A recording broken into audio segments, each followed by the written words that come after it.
Lil Cody and his family just moved off Romney Street on the west side of downtown Charleston.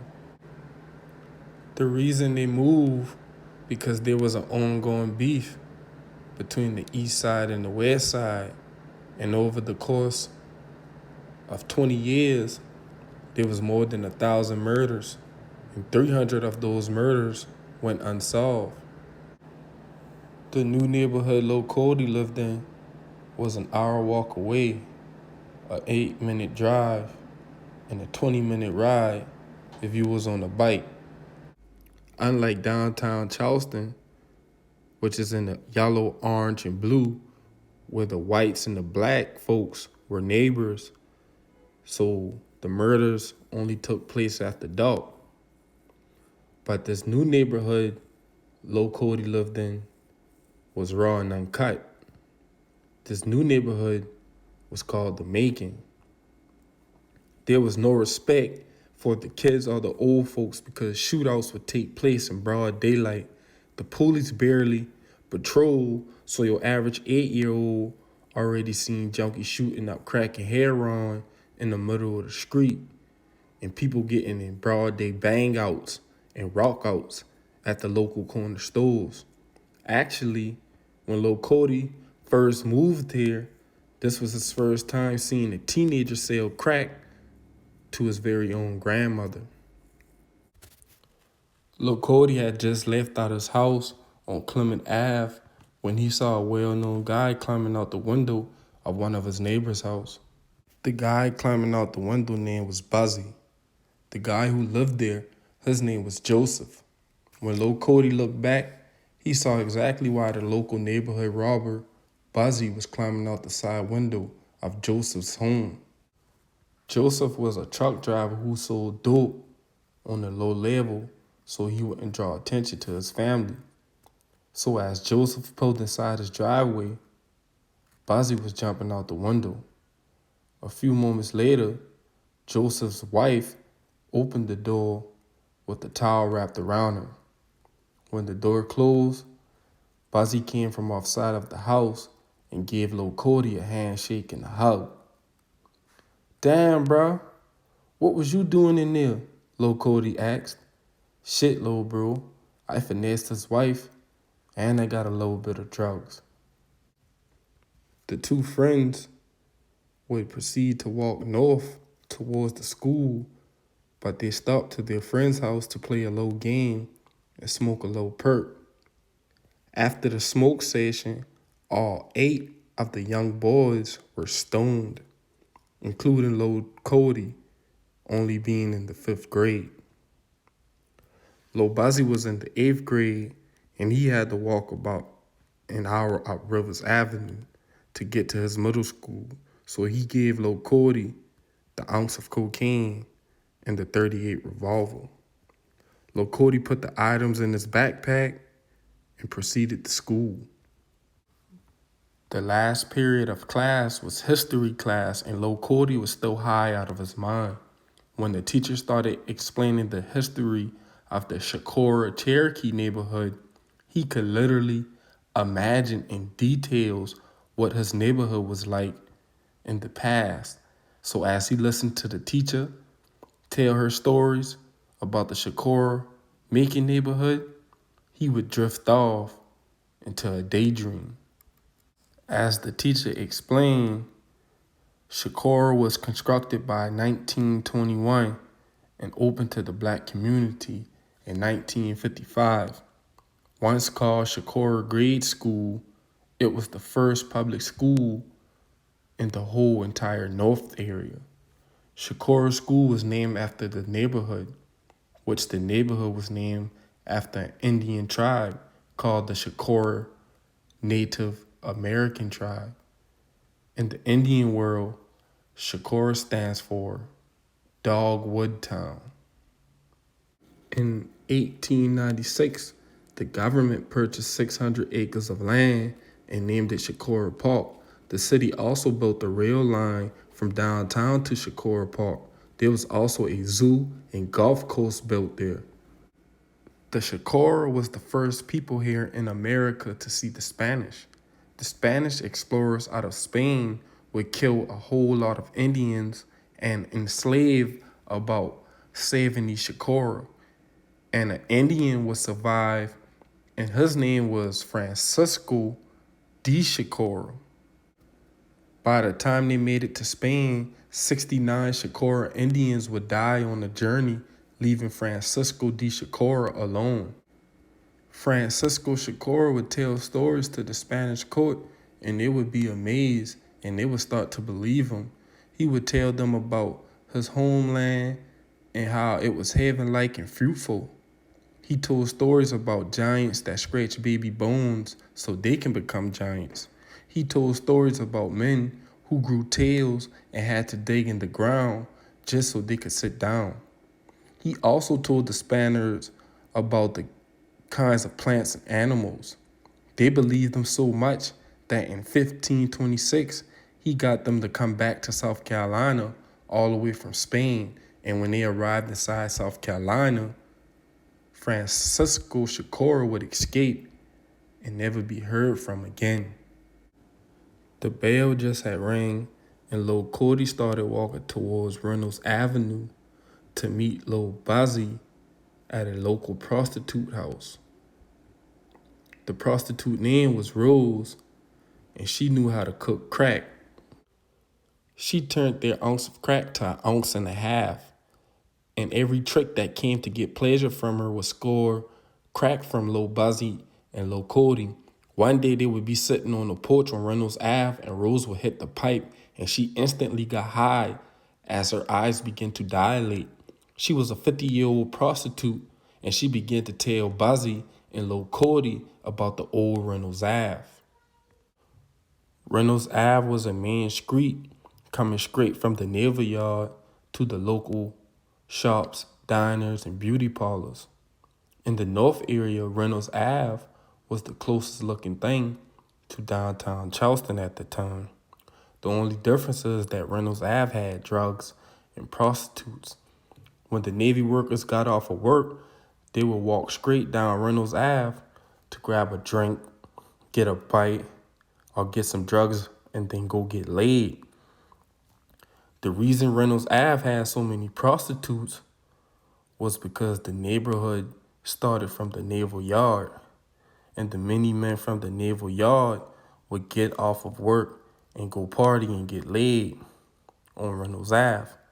When Rose was only about 14 or 15 when she first started prostituting, she recalled other prostitutes telling her how most of the women who sold their bodies on Reynolds Avenue was bought by the government on the Navy ships to plague the neighborhood with promiscuous women so they can get many guys hooked on heroin and crack at the local bars and clubs.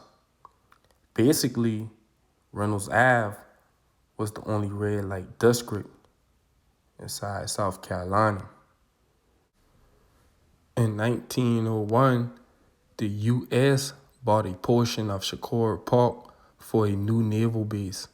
President Theodore Roosevelt visited the area in 1902, stating that Shikora area was a strategic area to put a naval base. They bought a housing district for the officers and their family and built 24 buildings between the years of 1903 to about 1945. After hearing Rose's story about Reynolds Ave, Buzzy and Lil Cody would travel down Sproul. As they was walking, they overheard two older guys talking about how the Macon got its name. One day back in the 80s, when the crack era first hit, Calvert Street and Irish Street, which is in the yellow, would be booming with crack, heroin, and weed. There were several low-income apartments on two streets that had no gates to separate them. So this little block was the closest thing to a ghetto in a huge city like New York. Naval workers would leave off Reynolds and come straight to Calvert to get their dope. And they would come on the street like this one, which is Irish, and find many more spots where they can get laid or get more dope. You see what I'm saying? And around this time, little streets like this was booming. Everybody outside. When Lil Cody and Buzzy arrived on Calvert Street, they would sell a local drug dealer the 38 revolver. As they was leaving, a major shootout would take place as a car drove past, shooting, and then it crashed. And the guys on the block started shooting back. The guys would get out on feet after they crashed the car, and they would start running as the guys off the Macon gave chase. One thing Lil Cody noticed in Charleston was that the police never come, especially on Spruill Ave. Born in 1916, Spruill Avenue was named after Wilbur L. Spruill. Wilbur worked as a clerk at his sister's boarding house near the Tuxbury Lumber Company. He was promoted manager after the lumber company burned down. It gave Wilbur a chance to buy it with no money down and a low interest rate. Being that Wilbur new business sat directly at the top of downtown, but the very bottom of North Charleston, everyone on the Charleston Peninsula would eventually come across it. So with that strategic location, it began to boom. Wilbur was an entrepreneur before the word became popular. He was a store owner, owned real estate, rental apartments. He was president of South Carolina Junior Chamber of Commerce and the Suburban Chambers of Commerce. He was the first president of the North Charleston Businessman Association. He died in a train and car collision at the age of 31 in July 1947. He was leaving the King Street extension to Meeting Street at the Rosemount Crossing. His car went bad on the train tracks, and witnesses stated that he took too long to exit his vehicle. Doing it for the South, you know what I mean? SC, baby, F03, get your boy. Y'all know how we rockin', you understand? Y'all like that. Dog, bird, I need my dick sucked. Deck, my nigga. Stacks on deck, my nigga. More dick, too, my nigga. Both solo dick, nigga. Hey, fucking 99, nigga. Daddy Sam Brown, nigga. Welcome to Macon, man. That's all your boy, other guy say, man. What's up? What's up, y'all boy? I just had to give y'all boy that episode of the Macon Raw and Uncut. Free your boy Freak, R.I.P. Bobby, a.k.a. Stacks. Make sure y'all boy follow me on Instagram, Marlo Industries, Facebook, Marlo Blog. And if you want to hear my music while I ain't doing no cap, just type in Marlo Industries on YouTube. But my take on the Macon is that it's real around there, and most of the people who come on the Macon get addicted to the Macon within 3 to 5 days. I done seen it happen over 30 times. And one thing about the Macon, you can come around there and you can get lost in the shadows and you can succumb to the shadows, you see what I'm saying? Or you can get crossed out by anybody, by a junkie, by a prostitute, by a young boy, by an old person, you see what I'm saying? And the thing about the Macon, it's not like the hike where you can live for about 20 years, 30 years, come back, see the same people. Most of everybody's still alive, you see what I'm saying? But the Macon is so wicked around there. You can leave for about 3 years, 4 years, 2 years, and when you come back, it's a whole new generation. 40 people done got murdered. 40 people done went to jail. You see what I'm saying? And that's how it be around there. But another thing, Reynolds Avenue. Yeah, used to be a lot of prostitutes out there. You see what I'm saying? And the reason why all those prostitutes used to be out there is because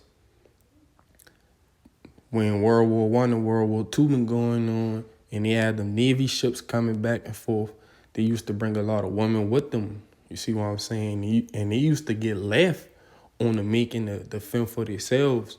You see what I'm saying? That was around the time they started bringing the heroin and the crack in the neighborhood.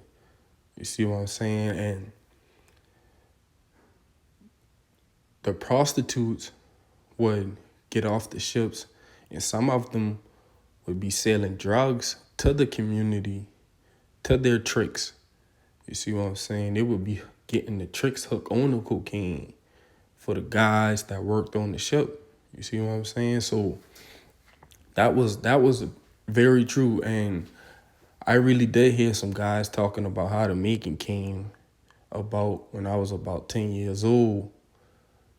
They were they were talking, and I was eavesdropping, and basically they was outside, I guess, getting high, drinking, and one of them boys was like, shit, I'm making it. And on Irish and Calvert Street is where the Macon began at. You see what I'm saying? And what else? Shakur? Yeah. Shakur came from a straight Indian who get kidnapped with 70 other people, went to Spain, tell them boys some crazy stories, get them boy to bring them back to America, South Carolina to be specific, and he escaped into the woods. That's some Macon boy shit. You see what I'm saying? Like, straight finesse, yeah. I went through some violent shit, but I got up out of there. You see what I'm saying? And so yeah, and Sproul, yeah, dog been a straight hustler. Melbert Sproul, he been a straight hustler. He was an entrepreneur. He had his hand in a little bit of everything. So when you look at Macon boys, you got to look at how they be having their hand in positives and negatives and just hustling, getting it how they love, turning $20 into 20 racks. You see what I'm saying? And that's the type of people Macon boys are. They are like that Indian, Wilbur, Shakura, and like Francisco Shakura and like Wilbur Sproul. You see what I'm saying? That's where the mentalities come from for that area. You see what I'm saying? But this your boy Marlo, and you already know how I coming. I out.